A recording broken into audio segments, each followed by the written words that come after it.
Ongietorri guztioi, gaur asteartearekin indarrean sartu da atzerritarren araudi berria Euskal Herrian, milaka pertsona migratzaile erregularizatzea du helburu araudiak.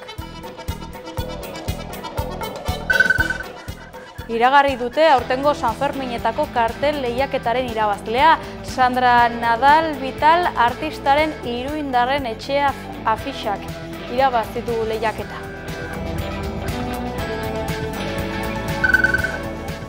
Atortxurrok festan izango diren beste 24 talderen berri eman dute. Bertan izango dira besteak beste Tapia Taleturia, Latxama Isuflako Fonki, Olaia Itziarter, Doil, Sofokao, Sinigo ETS, Auxili, Roba Estesa edo Tatrikidantz.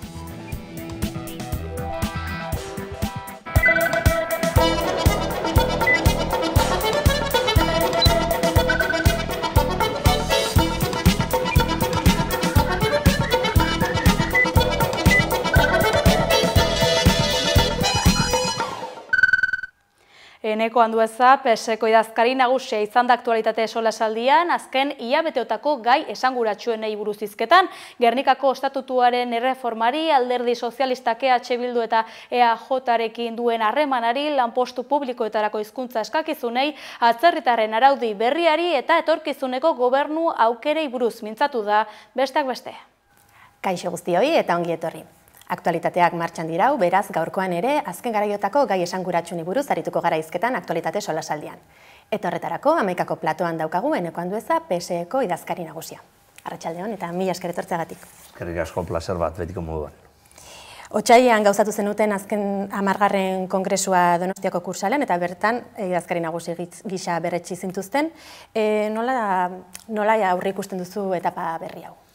Uste dugu pasatako etapan edo pasatako legealdian lan bikaina egin genuela eta ildo horretatik gure alderdia sendotzeko eta gizartean geroz eta babes gehiago edukiteko helburua jarri dugu. Gure helburu nagusia logikoa denez Euskadiren lidergoa edukitea da, ez epe motzian, bai epe laburrean edo epe luzian, eta horretarako lan egin behar da alderditik hasitza, instituzioetatik, eta hor gabiz ez da, nik uste alderdi sozialista ontxe bertan egonkortasuna emoteko eta etorkizunera begira, ezinbesteko alderdi bat bihurtu dela Euskadi osorako, eta hori uste eta albiste oso bikaina dela. Azken hilabeteotan, idazkari nagusi berretsi zintuztenetik ere desentetan estatus politikoaren inguruan, atzera eta aurrera ibizarete, zuaz bakarrik beste hainbat agintari ere, zu estatutuaren erreformaren aldeko iritzia aurkeztu duzu, estatus politiko berriaren inguruan agian ate hori ez duzu oraindik irikiz. Eztabaida nondik joan beharko litzateke? Uste dut, lehenik eta behin, gure estatutua berrizteko momentua heldu dela. Ia aspalditik momentu hori helduta dago, baina 55 urte eta gero hori eguneratzeko momentua heldu dela uste dugu. Hainbat urtetan hainbeste eskubide sozial lortu ditugu eta ontxe bertan bai estatu mailan eta bai Europa mailan eta mundu mailan dakagun etxairik handiena hainbeste eskubide sozialekin amaitu nahi duten korronteak dira. Momentu egokia da gure estatutua berrizteko, baina batez ere hori aprobetxatu egin behar dugu lortutako hainbeste eskubide sozial blindatzeko eta indartzeko. Eta horretarako gure estatutuan sartu behar dira hori bermatzeko eta urtetan hori horrela izateko, Hortan datza gakoa eta uste dut helburu nagusia hori dela gure estatutua berriztea eskubide sozial horiek estatutu berrian sartzeko eta baita ere uste dut Euskadin bizi dugun momentuari lekuko hartzeko eta elkar bizikidetza aldetik aniztasuna, pluraltasuna eta elkar bizikidetza sendotzeko uste dut Euskadiren etorkizuna ere portzentai handi batean dakagun egonkortasuna eta dakagun elkar bizikidetza sendotzean dago, orduan hildoak horre bisak dira, uste gauza identitarioak beti errespetagarriak dira, logikoki demokrazian behar den moduan, baina uste dut batzen gaituen gauzetan indarra jarri behar deula eta ez sakabanatzen gaituen gauzetan. Eta aniztasun hori aldarri izanik, erabakitzeko eskubideak ez luke espaziorik izango estatutuaren berrikuntza horretan? Ba, uste gauza horiek legearen barne egon behar direla eta ontxe bertan ez daude. Orduan uste ditugun eskubide sozialak herria eraikitzen duten eskubide sozialak dira eta hori da herria sortzea eta ez beste gauza batzuk. Nik nahi dutena da Euskadi sendo bat eukitea, eskubidekin dakagun Euskadi hori aurrera eramatea eta Europan leku bat euki leiken Euskadi bat nahi dut. Nik Euskadi begiratzen duen Euskadi bat nahi dut eta ez berekiko sartzen den Euskadi bat. Uste dut, Euskadi pilo bat aldatu indela azkenengo hamarkadetan eta ontxe bertan eztabaida batzuek, logikoki, alderdi batzuek, nortasunan daozen gauz batzuek hor segituko dira, baina uste dut kalean ez dela somatzen halako eztabaidarik. EAJ-ari dagokionez, jeltzalekin koalizioak dituzue hainbat tokiko gobernuetan, tartean Eusko Jaurlaritza ere, eta ia urtebete igaro da Jaurlaritza berri hau, Pradales lehendakaria buru duen hau, martxan jarri zenetik, nola baloratuko zenuke azkeneko hilabeteotako ibilbidea? Bueno, gure aldetik, alderdi sozialistak egiten ari den lanaren aldetik, bikaine, ezta? Nik uste dut, jendea kontutan hartzen duela alderdi sozialistaren lana, agerian dagoela, gestion bat egiten ari garela, pasatako legealdixetik eta baita ere legealdi honen hasieran, proiektu estrategikoa eta ezinbestekoa diren proiektuak eta karterak gure esku daude eta hori esanguratsua da. Gure poterea ere gobernuaren barne desente asko handitu egin da, gure erantzunkizuna geroz eta handiagoa da.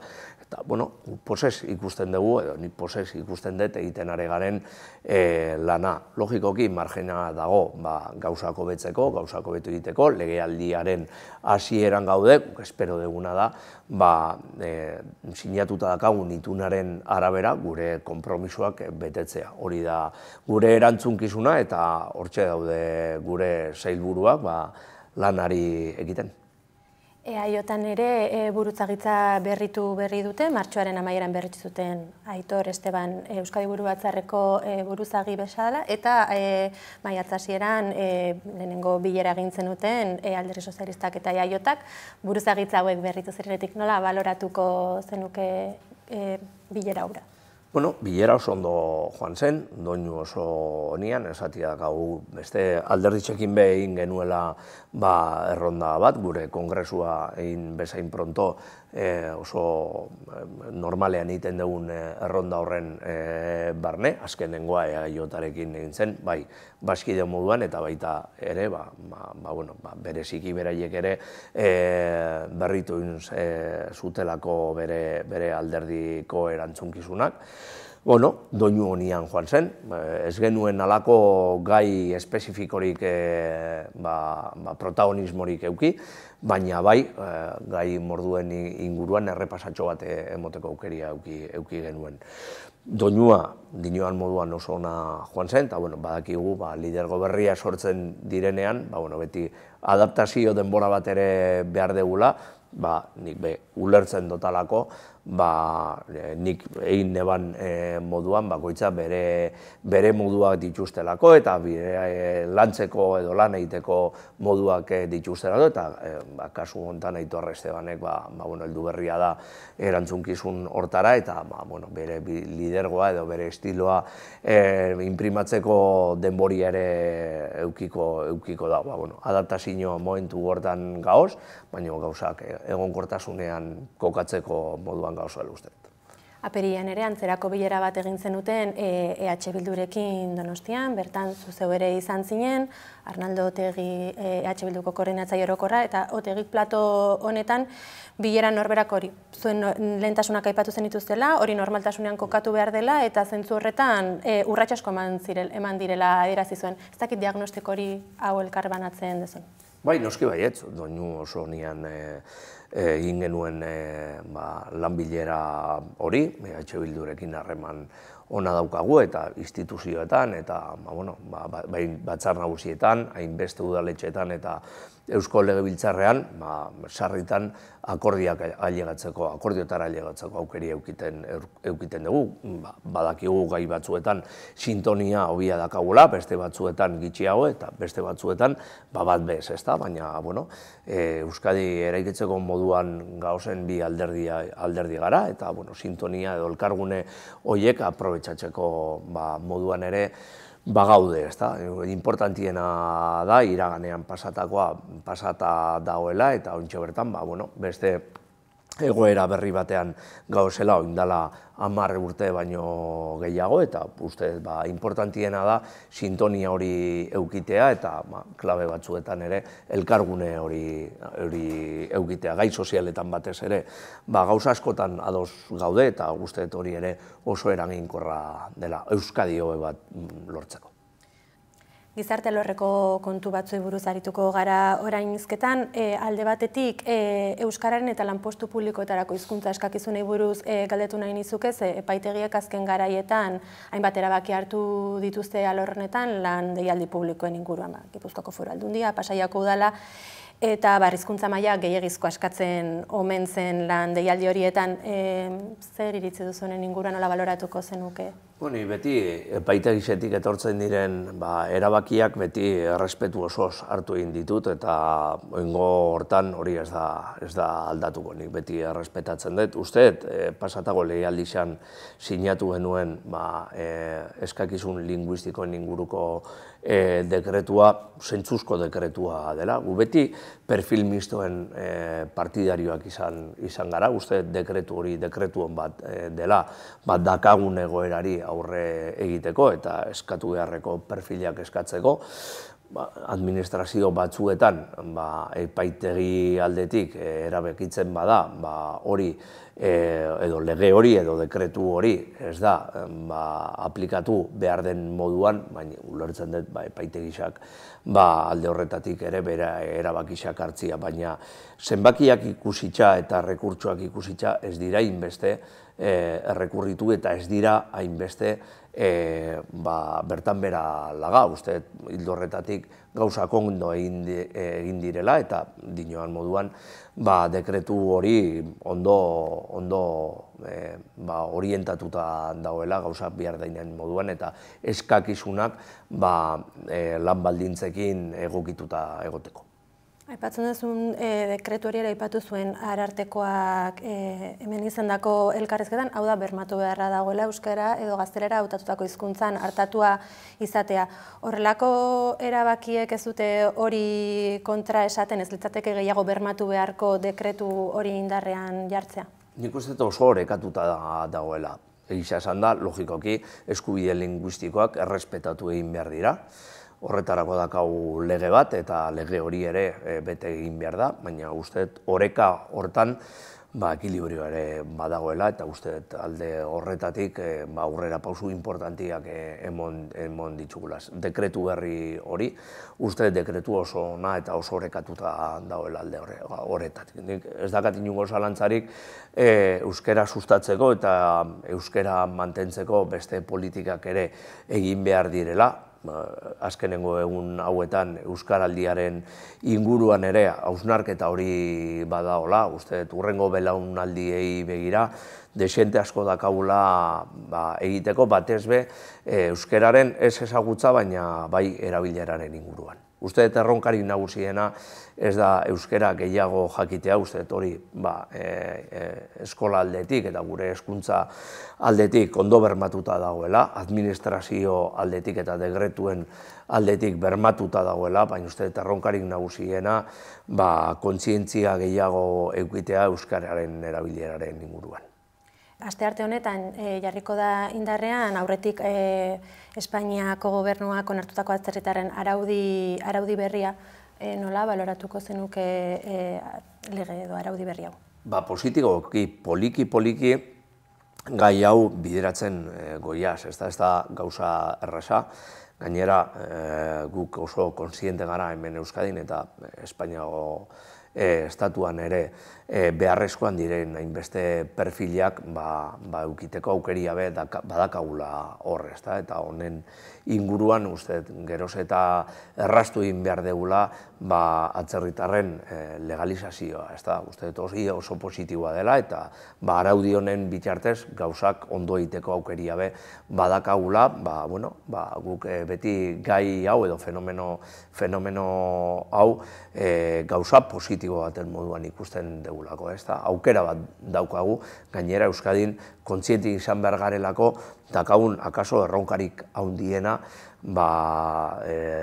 demografia delako. Izugarri sartuta dakagu Euskadi eta kanpotik datozen guztia beti ongi etorriak izan behar direla, 60ko hamarkadan fenomeno hau ere gertatu zen moduan, eta historian eukidegun beste momentuetan Euskalduna beste leku batzuetara joan garen moduan.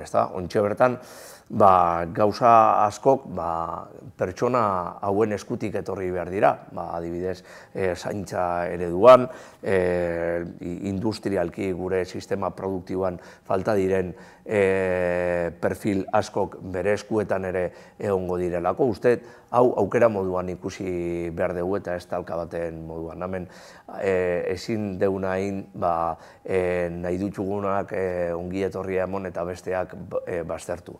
Pertsonetaz berba egiten ari gara eta Euskadiren etorkizuna pertsona hauen eskuetan ere badago.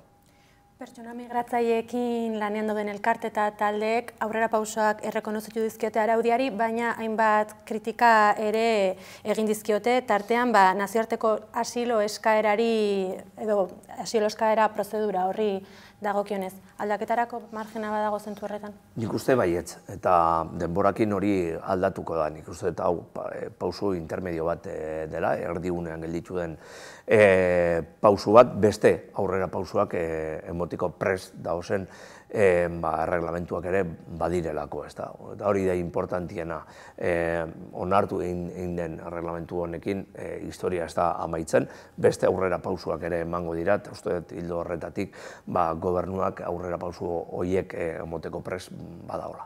2023ko hauteskunde sortak EAEko ziklo politiko berria ireki zuten, erdibidean gaude jada. Zer espero duzu bigarren txanpa honi dagokionez, edo nola planteatzen edo aurre ikusten dituzu datozen bi urteak? Interes handiarekin, uste, Alderdi Sozialistak gero eta protagonismo gehiago daukala euskal politikan, eta hori oso esanguratsua da. Azkenengo hauteskunde generalak irabazi genituen, gitxi falta izan zen Europako hauteskundeak ere hemen Euskadiko autonomia erkidegoan irabazteko, eta bai municipalki, foralki eta baita autonomia erkidegoan gure tendentzia gorakada doa, espero dugu hurrengo hauteskundeetan ere hori horrela izatea eta aldenean geroz eta indar gehiago edukitea, hori da gure helburua, azkenengo helburu nagusi hori lortzeko Euskadiren lidergoa edukitea. Gaurkoan beraz, hemen utziko dugu elkarrizketa, Eneko Andueza, mila esker Amaikara etortzeagatik. Mila esker zuei, plazer bat betiko moduan. Astearte honetako albistei dagokionez, Zaroztegiko 7 auziperatuen aurkako epaiketaren 2. eguna da gaurkoa. Aroztegiko 7 auzipetuek 2. epaiketa eguna dute gaur Guardia Zibilen testigantzarekin. Gaur berriz ere baztandarren babesarekin hasiera eman diote egunari. Atzoko egunaren harira 2 Guardia Zibilek obren sustatzaileek eta eraikuntza enpresetako ordezkariek deklaratu zuten. Asteko bai ikusten dugu, sakondu nahi izan zutela, batez ere antolakuntza hierarkia bat zegoela bertan, batez ere oinarrituta Garbin Elizegiren lidergotzan. Ikusten dugu, edo pentsatu nahi dugu, honek denak justifikazio bat bilatu nahi duela, batez ere talde kriminalaren akusazioan sakontzeko, eta pixka bat zentzu horretan datozela, bai Palazio de Aroztegiako enpresarien eta baita Guardia Zibilen deklarazioak, ez? Batetik bai hori, hierarkiarena eta bestetik ere bai noski biolentziaren erabileran edo koakzioetan sakontzearena, ez? Kalean elkartasunak ez du etenik izan. Euskararen aldeko kolektiboak ibili dira. Julio Soto bertsolariak goiza girotu du eta ez ustean Joseba Tapiak bere kantekin herritarrak dantzatzera atera ditu. Ondoren egunero bezala mahai ingurua antolatu dute, eta gaur Gorkatorrek, Intza Gurrutxagak, Sagrario Alemanek eta Ihitz Iriartek osatu dute. Ez ustean akusatuak 11 kaldera kanpoaldera atera dira eta txaloen artean agurtu dituzte. Ordu beteko atsedena egokitzen zitzaiela adierazi dute kideek. Bihar asteazkena epaiketako 3. eguna izanen da. Lurrak ematen digu jateko, lurrak eusten gaitu zutik, beraz gainean gabiltzan jende, xumeok errespetutik. Konpromiso bat duguarekin, sortzen garen momentutik, sortzen garen momentutik.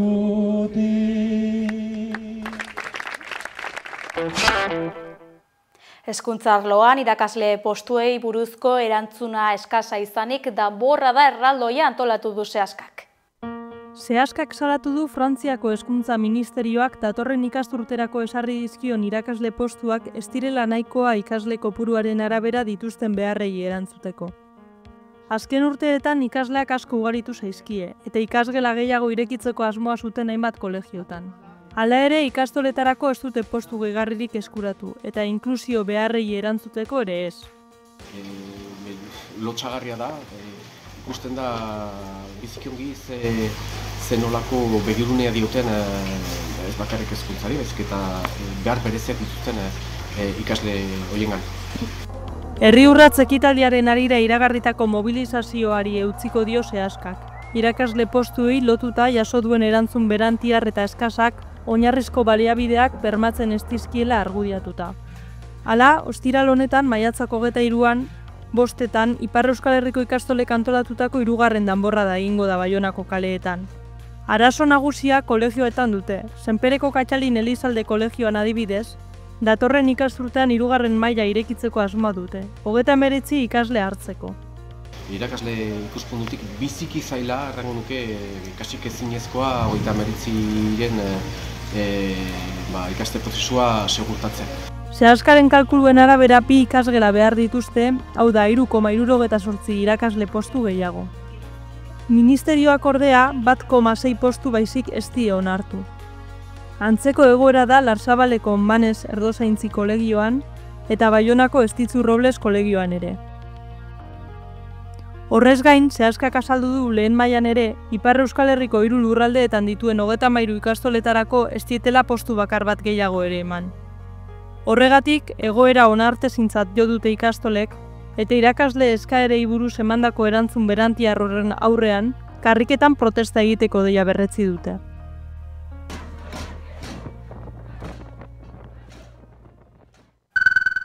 Migrazioaren inguruko berriei helduz izan harrera migratzaileei gizarteratzen laguntzeko mentoretza programa Bolondres bila dabil Gipuzkoan, Foru Aldundiak eta SOS Arrazakeriak 6. edizioa aurkeztu dute. Gipuzkoako Foru Aldundiak eta SOS Arrazakeriak izan harreraren 6. edizioa aurkeztu dute, migratzaile eta errefuxiatuei gizarteratzen laguntzeko mentoretza programa. Inklusioa bizikidetza eta gizarteratzea indartuz tokiko voluntarioek migratzaileei eta errefuxiatuei laguntza pertsonalizatua ematen diete. Bide laguntza bat eskaintzea, alde batetik integrazioa eta mentoritza programa horren adibide oso ona da, eta bestetik behar dugu ere gure lurraldearen kohesio maila sendotu. Izan harrera ekimenak lagundu zaien pertsonen ongizate psikosozialen eragin positiboa izan duela erakutsi du. Mohamed adibidez usuarekin aritu da. Estoy con Oshua en este programa y cada fin de semana quedamos en un sitio. A veces salimos, tomamos un café, jugamos fronte tenis o estuvimos fuimos al campo de La Real.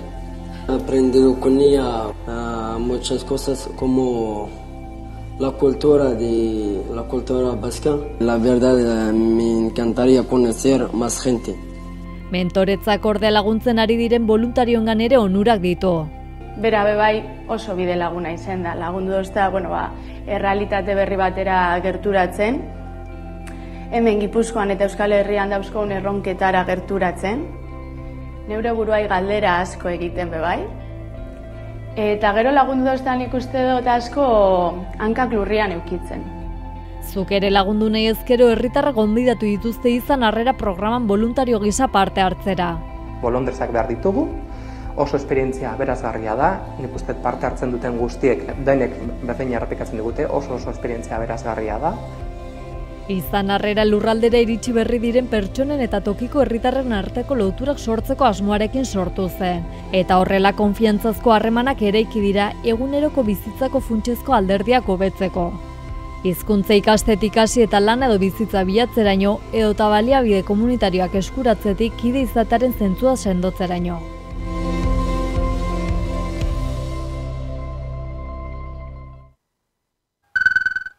Leioako udalak aldiz hiri mugikortasun jasangarrirako plana aurkeztu du. Leioako udalak hiri mugikortasun jasangarrirako plana aurkeztu du. Honek ingurumena errespetatu, oinezkoentzat eta txirrindularientzat seguruagoa izango den eta herritar guztientzat eskuragarriagoa izango den hiri baten oinarriak ezarriko ditu. Leioako hiri mugikortasun jasangarriaren plan berriaren diseinuari hasiera emango deutzagu. Dokumentu estrategiko hau funtsezkoa da udalerrientzat eta bere helburua ikuspegi iraunkorrago, seguruago eta konektatuago batetik mugitzen garen modua hobetzean datza. Gure asmoa, oinez, bizikletaz edo garraio publikoan egiten diren joan etorriei lehentasuna ematea da. Ibilgailu pribatuaren erabilera eta mendekotasuna murrizteko gai izan gaitezen eta horrela, kutsadura akustikoa eta ingurumenekoa txikitzeko. Arduradunek jakinarazi dute planak oinezko eta bizikletazko ibilbideak sustatuko dituela. Garraio publikoa eta horren irisgarritasun unibertsala hobetu, auto pribatuarekiko mendekotasuna murriztu, aparkalekua optimizatu eta hiriko zarata zein kutsadura atmosferikoa gutxitu. Era berean, bide segurtasun handiagoa lortzeko eta auzoak hobeto lotzeko ere balioko duela ohartarazi dute. Ekimena 2023-2027 agintaldi planaren barruan jasotako konpromisoen parte da eta Leioako bizilagunen bizikalitatea, ongizatea eta mugikortasuna hobetzen jarraitzeko helburuarekin eraman da aurrera. Alkateak nabarmendu du plana tresna erabilgarria izango dela modu kolektiboan eraikiz gero. Horregatik prozesu parte hartzaile baten bitartez landu da. Hain zuzen, herritarrek galdetegi bat bete eta bertan euren iritzi eta beharrak adierazteko aukera izan dute.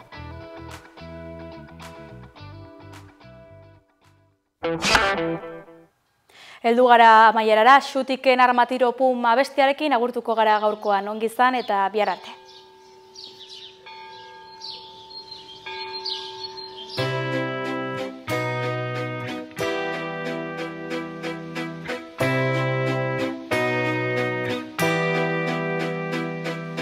Bira, ziren gira eta izanen dira, baldinta denak lotzen bagira tira, borrokak eraman plaza erdira.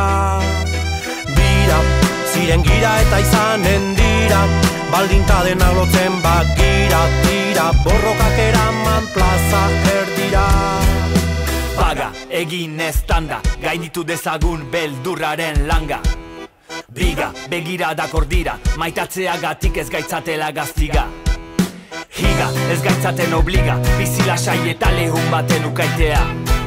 Armatiro, armatiro pum pum, armatiro, armatiro pum pum.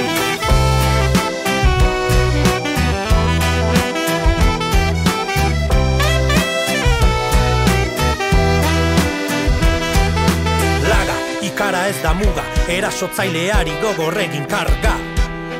Boga, inoren menpe, inoren droga, itotzen gaituen txoka bota. Sega, beti atxikoreka, beti xutik egon gaitezen kolega. Armatiro, armatiro pum pum, armatiro, armatiro pum pum. Bira, ziren gira eta izanen dira, baldinta dena lotzen bat gira, tira, borrokak eraman plaza erdira.